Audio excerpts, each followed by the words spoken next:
जय श्री राधे। पूज्य श्री सद्गुरुदेव भगवान के चरणों में प्रणाम। पूज्य श्री राधा बाबा जी का जीवन चरित्र, मंजू लीला भाव, अष्टायाम लीला। उसमें आज हम सुनेंगे निभृत निकुंज में प्रिया प्रियतम की शोभा। यह स्वतः सिद्ध है कि इन सब के व्यक्त होने का अर्थ ही है कि प्रिया प्रियतम में निद्रा महाभाव अब प्रशमित हो रहा है।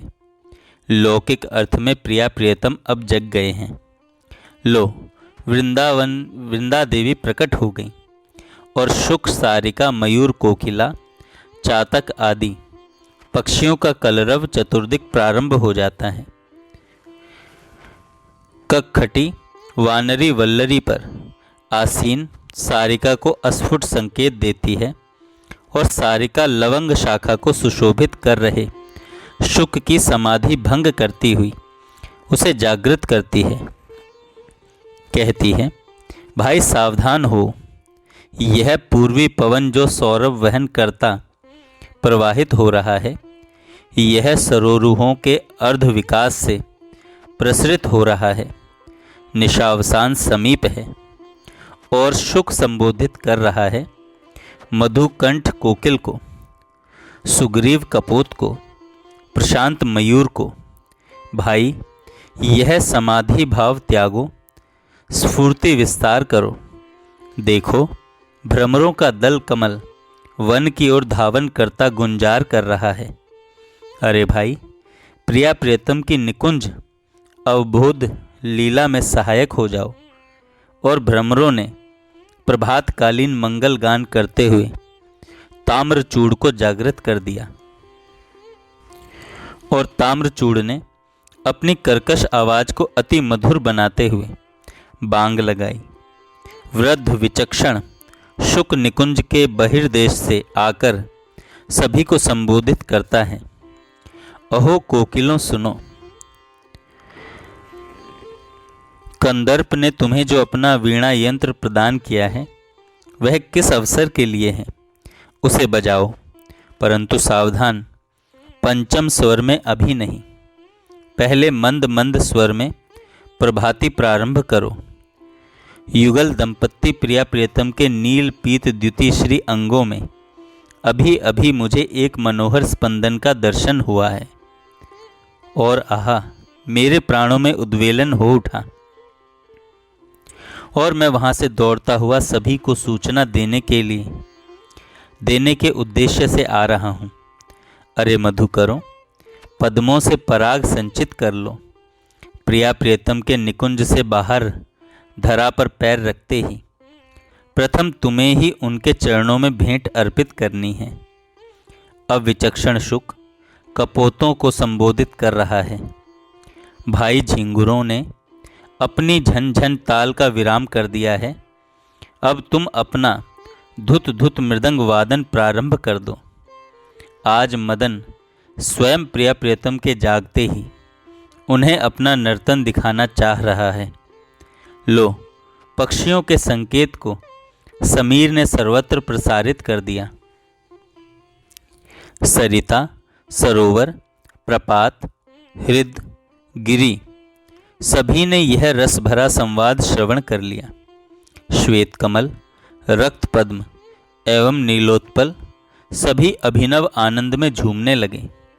समीर पुष्पों का किंजलक अपने दुकूल में भरकर समग्र वन की परिक्रमा करता हुआ गवाक्ष रंध्रों की ओर से निकुंज में झांकने लगता है। उसकी दृष्टि वहां स्थिर हो जाती है जहां गाढ़ आलिंगन जनित सुख में डूबे हुए प्रिया प्रियतम पद्म प्रियंक में शयित हैं। समीर की इस चेष्टा को राधा किशोरी की प्रिय सारिका सूक्ष्मधि, जो उनके निकुंज में ही स्वर्ण दंडी पर विराजित है, देख लेती है। बूढ़ा विचक्षण शुक तो कुंज के बहिर्देश में चुपचाप अर्धनिमिलित नेत्र प्रिया प्रियतम के ध्यान में रत है। किंचित मुस्काकर नेत्रों से अत्यंत रसमय कटाक्ष करता हुआ समीर की भर्त्सना कर उठता है। रस तस्कर छवि चोर किम पश्यसि संधि छिद्रेण। रस तस्कर छवि चोर किम पश्यसि संधि छिद्रेण, परंतु यथार्थतः वह भर्त्सना के मिस से समीर की क्रिया का अनुमोदन ही कर रहा है। माधवी लता मुस्का उठती है एवं समीर को तनिक रोककर उस दर्शन की शब्द झांकी की ही करा देने की मूक प्रार्थना करती है। मल्लिका भी पार्श्व में ही सरक आती है, मानो जो कुछ समीर माधवी को कहेगा उसका किंचित आस्वादन उसे भी प्राप्त हो जाएगा। पाटल समीर का सखा जो ठहरा पहले ही सब वार्ता सुनकर झूम उठता है। स्वर्ण यूथी जो अब तक ध्यानरत थी सजग हुई नयन उन्मीलित कर लेती है। सौंदर्य के अधिदेव ने वसंत श्री के मुख से अंचल अपने हाथों उठा दिया। दोनों वृंदावन पर विजयाभियान करने चल पड़े। वृंदावन के सभी लता द्रुम अरुण नील पीत एवं श्वेत कुसुमों के विकास से सज्जित हो उठे। संपूर्ण कानन ने अपने को प्रिया प्रियतम के स्वागतार्थ विचित्र परिधान से भूषित कर लिया। जैसे वक्ष स्थल पर नीलम का हार शोभा दे रहा हो, इस प्रकार यमुना लहर उठी। पूर्व की अरुणाई से अप्रतिम सुंदर गिरि की रत्न राशि जगमगा उठी, मानो वृंदावन के मस्तक पर विराजित रत्न मुकुट झलमला उठा हो। गिरिराज परिसर में स्थित सघन तरु श्रेणी, देवदारू, कदम्ब, शाल, प्रियाल, कोविदारू, अश्वत्थ, निम्ब, तिंतड़ी, शातमली, इमली सभी झूम उठे, मानो वृंदावन देव की कुंचित कृष्ण कुंतल राशि समीर से प्रिया प्रियतम के जागरण एवं वन आगमन का शुभ संवाद सुनकर आह्लाद से झूम उठी हो। मणिमय पर्वतों से निर्गलित मणिद्रव के समान स्वच्छ छल छल कल कल करते हुए निर्झर मानो वृंदावन महाराज के आभूषणों की झंकार हो, ऐसे प्रतीत हो रहे थे। राधा कुंड, कृष्ण कुंड नामक दो अपरिसीम सरोवर मानो वृंदावन महाराज के तेजों में ललाट में केसर, कुमकुम एवं चंदन के दोहरे तिलक झलमला रहे हों। कुंडों के चतुर्दिक अवस्थित असंख्य कुंज ग्रह, उपकुंजों की अगणित श्रेणियां जैसे कपोलों पर सुंदर अभिनव चित्रों का निर्माण किया हो।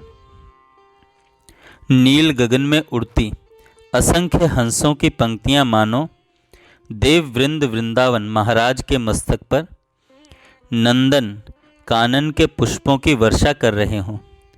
मदन के अधरों पर स्मृति के समान रम्य वृंदावन अपनी अपरिसीम सुषमा से प्रिया प्रियतम के वन आगमन पर सेवा में संलग्न होने को परमानंदित हुआ, जागरूक हो गया।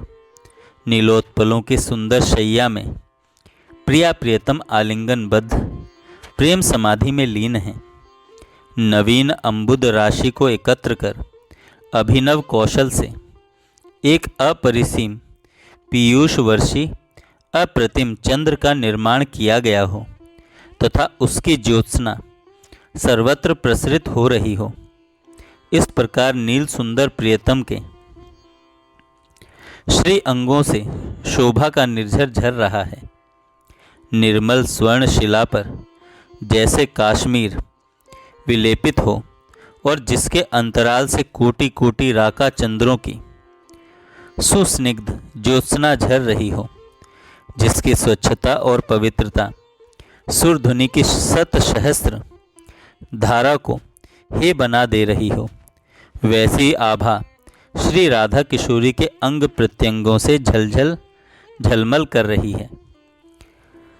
सौंदर्य सिंधु में दो कुमुद परस्पर गुथे निमिलित हों, इस प्रकार किशोरी के नैनों की शोभा है और शारदीय शशधर के दर्शन करने के कारण पंकज ने अपने नयन मूंद रखे हों। प्रियतम श्री कृष्ण चंद्र के नयनों की विलक्षण शोभा है। श्री राधा किशोरी की चूर्ण कृष्ण कुंतल राशि उनके बाम स्कंद को आच्छादित करती हुई प्रियतम श्री कृष्ण के श्री अंगों का स्पर्श कर रही है और प्रियतम के अलकों की कुछ लटें प्रिया के बाम कपोल पर विश्राम कर रही हैं। श्री राधा किशोरी के अधर संलग्न हैं, प्रियतम के अधरों से संलग्न हैं।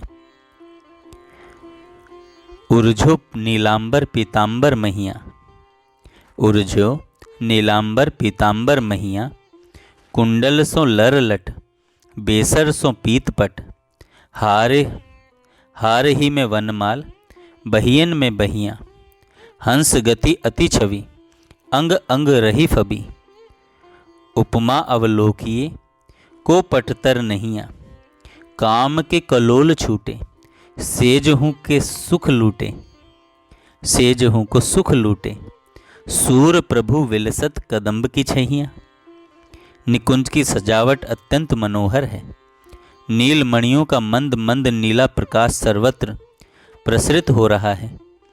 गवाक्षिकाओं और पीले मखमल के पर्दे लगे हैं जो यमुना पुलिन पर प्रवाहित मंद समीर के झोंकों से शनह शनह हिल रहे हैं, कंपित हो रहे हैं। समस्त निकुंज प्रिया प्रियतम की उन्मुक्त अंग गंध की सौरभ से पूर्ण आमोदित है। निकुंज के पूर्व एवं दक्षिण के कोने में एक सुंदर मणिजटित स्वर्ण पीठिका है जिस पर जल की भरी हुई 2 सुंदर झारियां रखी हैं। कुछ पान पात्र पार्श्व में रखे हैं। उस चौकी के पार्श्व में एक और रत्न जटित स्वर्ण पीठिका है जिस पर चौड़े मुख के स्वर्ण निर्मित प्रक्षालन पात्र रखे हैं। निकुंज के पश्चिम एवं दक्षिण के कोने में एक और सुंदर रत्नमयी पीठिका है जिसमें भिन्न भिन्न प्रकार के श्रृंगार की उपयोगी सामग्री सजी रखी है। इस सामग्री को रखने वाले पात्र भी अति कलात्मक कृतियां हैं। उसी के समानांतर एक और पीठ रखी है जिसमें अति सुंदर वृहद रत्न मंजूषा रखी है एवं जिसके ऊपरी कपाट ऊर्ध्व खुले हैं जिससे दर्पण पर प्रिया प्रियतम की शयित छवि प्रतिबिंबित हो रही है। निकुंज की समस्त दीवार स्वर्ण निर्मित है परंतु यह स्वर्ण इतना सुकोमल स्पर्श युक्त है मानो किसलय दल हो और इस पदार्थ में रत्नों से ऐसी सुंदर प्रिया प्रियतम के निशाकालीन विहार लीला की चित्र आकृतियां हैं, विजड़ित हैं। चित्राकृतियां विजड़ित हैं जिन्हें देखने से ठीक प्रतीत होता है मानो चित्र नहीं जीवंत लीला पात्र हैं। जय श्री राधे। कल हम सुनेंगे शुक सारिका संवाद।